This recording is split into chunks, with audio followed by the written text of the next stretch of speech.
Salut les Miraculeurs, ici Octolady et bienvenue sur ma chaîne. Aujourd'hui je vous propose de revenir sur certaines théories dont j'ai déjà parlé sur ma chaîne et de leur offrir une petite mise à neuf. Les épisodes apportant toujours de nouvelles réflexions et cherchant moi-même à pousser toujours plus loin le raisonnement, je tenais à faire cette vidéo. Ça et le fait que pas mal de monde commente des évidences en commentaire, mais ne pouvant vous répondre à tous, ce sera plus simple comme ça. Cette théorie est, je pense, l'une des plus bancales de toute ma chaîne. Parfois, en voulant aller chercher trop loin, on se perd. Je trouvais pourtant intéressant le fait d'imaginer Emily et Gabriel comme d'anciens super-héros. Mais pourquoi personne ne les connaît dans ce cas? Très bonne question. C'est là que ma réflexion pêche. Pourtant, à l'apparition de Ladybug et Chat Noir, Nadia Chamac fait une réflexion très intéressante. Elle parle ici de nouveaux super-héros, comme si c'était une chose normale, banale. Et aussi, qui dit nouveau super-héros suppose qu'il y en a eu précédemment. Mais encore une fois, quelque chose cloche. Si le papillon était un héros avant, pourquoi personne ne le reconnaît en tant que vilain? Je pense effectivement être partie un peu trop loin dans cette partie de mon raisonnement, surtout quand une hypothèse beaucoup plus simple et plus plausible m'est venue naturellement. Oublions tout ce que j'avais dit sur les anciens super-héros et le lien avec le temple.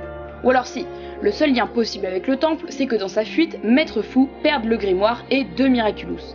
Mais rien d'autre. En effet, beaucoup me l'ont fait remarquer, et j'y avais moi-même pensé après coup, mais la mère d'Adrien n'a disparu qu'au minimum entre le Noël précédant la rentrée d'Adrien en 3ème et justement cette fameuse rentrée. Dans Pire Noël, on apprend que c'est le premier Noël qu'Adrien passe sans sa mère, donc au maxi ça fait 1 an qu'elle a disparu à ce moment-là. Et l'écart d'âge avec l'erreur de Maître Fou et la disparition d'Emily n'en serait que plus incohérent. Allons donc au plus simple pour une fois. Attention, cette partie de la théorie est extrêmement romancée. Gabriel et Emily étaient simplement en voyage touristique au Tibet. Alors qu'ils voulaient aller visiter un temple, une tempête de neige a éclaté. Seuls face au froid, ils se sont trouvés complètement désemparés. Peut-être se sont-ils réfugiés dans une caverne ou peut-être y sont-ils tombés. Dans les deux cas, Emily supporte de moins en moins le froid et finit par s'endormir. Gabriel, voulant trouver une solution, se met à explorer la grotte et tombe sur le grimoire et le Miraculous du Pan. Mais Emily dort toujours, ou peut-être est-elle plongée dans un profond coma, ou pire, le froid a eu raison d'elle. Les secours finissent par arriver, trop tard. Grâce au grimoire et à l'aide de Dusu, Gabriel apprend qu'il y aurait un autre Miraculous perdu au Tibet et retourne le chercher, ce qui expliquerait entre autres pourquoi la série commence 1 an après la disparition d'Emily et la fameuse phrase « Je t'ai bien retrouvé toi, Nourou ». Pour ce qui est de l'état d'Emily, je pense de plus en plus qu'elle est bel et bien morte, ou au moins que c'est ce que Gabriel a dit à Adrien. Le portrait représentant Adrien et son père est clairement un portrait funéraire. Ils sont tous les deux habillés en noir et tirent une tête d'enterrement. Ensuite, bien évidemment, vient l'objectif de Gabriel. Beaucoup l'ont remarqué dans Origin, il tient fermement le portrait d'Emily dans sa main en disant « J'ai besoin de ce pouvoir ». Rappelons-nous également que Maître Fou a expliqué que quiconque voudra utiliser ce pouvoir devra payer la conséquence du vœu. Dans le cas de Gabriel, une vie pour une vie. Le prix pour faire revenir Emily serait probablement de perdre Adrien. J'y reviendrai bientôt dans une future vidéo. On se rappellera aussi du dialogue entre Adrien et le Père Noël. C'est mon premier Noël sans ma mère, monsieur. Mon père, il sait pas trop s'y prendre. Mais c'est une phrase récemment dite dans Zombie qui pour moi confirme bel et bien l'hypothèse. If Zombie is right, if love does always conquer, then someday my most cherished wish. Il est clair ici qu'il parle d'Emily. Gabriel Agreste est un styliste reconnu et assez aisé, n'ayons pas peur de le dire, il est clairement riche. Si sa femme avait simplement disparu, il aurait clairement les moyens de faire des recherches pour la retrouver. Pareil, si elle était gravement malade, il aurait les moyens de lui payer les meilleurs chercheurs et médecins afin de la soigner. Mais non, il a besoin de ce pouvoir absolu, car c'est le seul moyen pour lui de la ramener. Pour moi, Emily est bel et bien morte. De nouvelles informations toutes fraîches concernant le Pan viennent d'être révélées. En effet, grâce à la conférence de presse de TF1, nous savons à présent qu'elle sera une super vilaine appelée ponctuellement par le papillon sous le pseudonyme Mayura, qui veut dire Pan en chant-cri, et qu'elle apparaîtra dans le dernier épisode de la saison 2 portant justement son nom. On apprend également que son pouvoir lui permettra de créer des super vilains apparemment différents des akumatisés. Nous verrons donc plus tard si elle a besoin d'absorber les émotions positives de ses victimes pour cela. Concernant son Miraculous, on a pu cependant remarquer que contrairement aux autres divisés en 5 parties pour leur timer, le Pan possède lui 10 plumes sur sa broche, donnant alors plus de temps au Pan après avoir utilisé sa capacité spéciale, mais renforçant également l'idée d'éternité et de pérennité dans le temps. Enfin, la théorie selon laquelle Nathalie serait le Pan se renforce avec le résumé du jour des héros, dans lequel on dit que le papillon va akumatiser Nathalie pour exécuter un plan lui permettant normalement de vaincre Chat Noir et Ladybug. On en revient à une de mes premières théories où je disais que Nathalie aurait été tellement efficace en tant qu'akumatisée que Gabriel déciderait de lui confier le Miraculous. Wait and see. Beaucoup de mes théories validées ici par le récent synopsis. Exit Marinette akumatisée, c'est bien Audrey Bourgeois que nous retrouverons dans la peau de Steel Queen. Et elle se fera bel et bien donc akumatisée car Gabrielle Agreste l'humilie, renforçant mes soupçons comme quoi elle bosse probablement dans la mode. Une autre phrase du résumé confirme plus ou moins ce que je pensais pour l'obtention du Miraculous de Chloé. Voulant se venger, elle s'en prend à Adrien.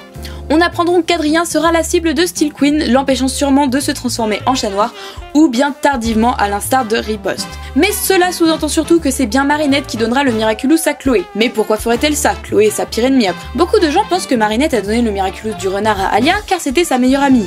Pour moi, il n'en est rien. Rappelez-vous, nous avons vu Reina Rouge 2 fois seulement jusqu'à présent. Dans Sapoti, où les akumatisés sont les sœurs d'Alia, et dans Sirène, où Reina Rouge aide Ladybug et Chat Noir à capturer les animaux du zoo, lieu où travaille le père d'Alia. Le lien entre les deux, cela concernait Alia personnellement les 2 fois. Pourquoi Marinette, qui a déjà vu le bon fond en Chloé, ne croirait pas en elle et ne voudrait pas d'elle à ses côtés pour combattre sa mère? Après tout, qui de mieux que sa fille pour la vaincre, à l'image du combat contre l'invisible où Ladybug n'avait pas écouté Chloé? J'émets des réserves néanmoins sur cette dernière hypothèse, car d'après le récent synopsis du combat des reines, beaucoup plus complet que le premier, Marinette perdrait le Miraculous. Cela voudrait dire que Chloé le trouverait par hasard, un choix assez dommageable je trouve car cela ne permettrait en aucun cas aux 2 personnages d'évoluer ensemble. On apprend d'ailleurs dans le synopsis de Queen Wasp que Chloé ne rend effectivement pas le Miraculous à Ladybug, car il est dit qu'elle se transforme en Queen Bee devant sa mère afin de l'impressionner. Pas de précision sur son akumatisation, mais il est clair que soit sa mère n'en aura rien à faire, soit elle se fera réprimander par Ladybug ou Chat Noir. A savoir qu'avec ce synopsis, il est toujours possible qu'elle se fasse akumatiser en étant porteuse du Miraculous.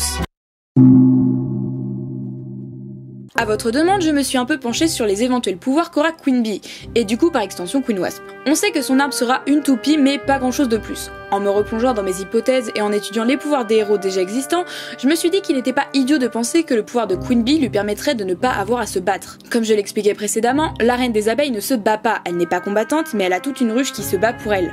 Pourquoi le pouvoir de Queen Bee ne pourrait pas être semblable à celui du papillon? Convaincre les gens de se battre pour elle, insuffler de la force aux gens ou bien leur donner du courage ou la volonté de se battre. Pas très héroïque vous me direz, mais cela ressemblerait tellement à Chloé, mais malheureusement annihilerait toute possibilité d'un quelconque développement du personnage. Pour ce qui est du pouvoir de Maître Fou, vous avez été énormément à me faire la remarque, mais si Maître Fou enlève son Miraculous, il meurt. À la base, je n'y avais pas vraiment pensé, même si avec les arguments que j'avais avancés, cela paraîtrait effectivement logique. Mais un problème se pose alors, si Maître Fou disparaît, qui lui succéderait? Beaucoup ont avancé le nom de Nino, étant donné qu'il serait le prochain porteur temporaire du Miraculous de la Tortue, mais je le pense trop jeune et inexpérimenté pour assumer ce rôle. Je pense plutôt que Maître Fou a formé quelqu'un dans l'ombre, dans l'optique où il viendrait effectivement à disparaître. N'oublions pas qu'il est le dernier gardien, et je doute qu'il confie la boîte ainsi que les secrets du grimoire à des ados. Des news en vrac, mauvaise nouvelle pour les communautés du monde entier, le prochain épisode de Miraculous a été reporté le 23 juillet, et il s'agira d'Inverseur. Mais réjouissons-nous, nous connaissons à présent la liste de tous les épisodes de la saison 2. De plus, la saison 3 dont le synopsis a également été révélé a été annoncée pour fin 2018, début 2019, alors que demander de plus? Certains d'entre vous m'ont demandé comment me reconnaître à la Japan Expo, alors voici mon programme cosplay pour les 2 jours où j'y serai. Je serai normalement accompagnée d'une Blanche-Neige et vous pourrez être sûr de me trouver à la conférence de Thomas Truc le dimanche. Pour la dédicace, on comptera sur la chance. N'hésitez pas à nous aborder, nous ne mordons pas et nous vous avons prévu quelques petites surprises. C'était tout pour aujourd'hui les Miraculeurs, je vous fais de gros bisous et je vous dis à bientôt!